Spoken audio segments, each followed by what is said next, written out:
Hello, magandang gabi dahil gabi ngayon. Tawagin niyo lang akong Kuya Bobet and welcome sa kauna-unahang video ng platform na ito na tatawagin natin Bayani ng Lahi. Now, ano ba to? Ano ba ang Bayani ng Lahi?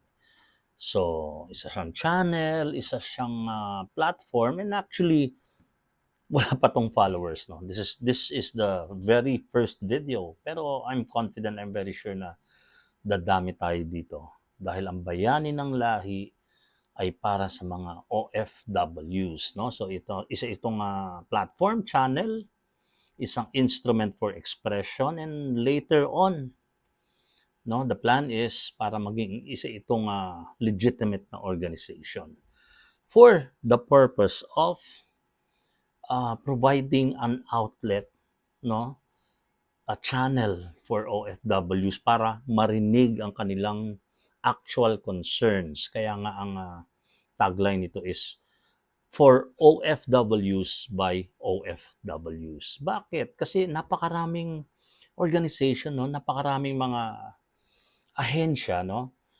Na nakagawa naman sila ng mabuti. However, marami sa kanila ay nandun sa may big picture.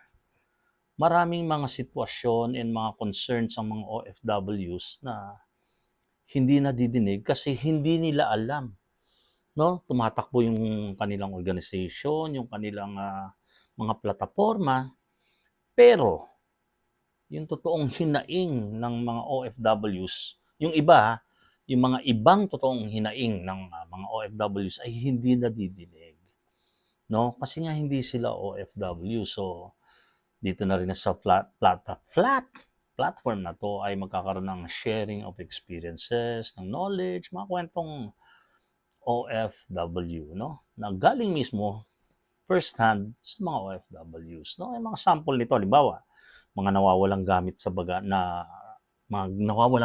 sa bagahe ng mga OFW sa airport.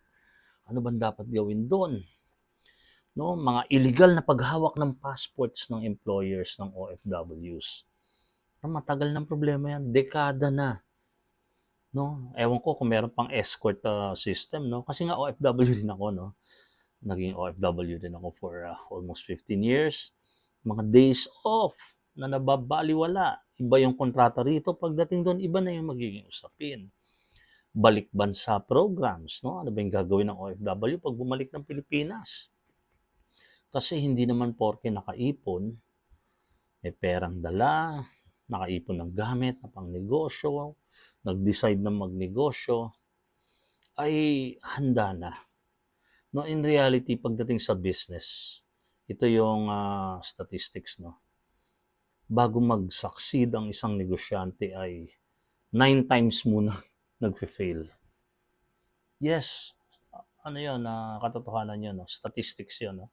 So yung mga negosyante na nagwagi agad, naging successful agad on their first try, aside from swerte, di ba? Nandun na rin yung siguro talagang todo dedication yon.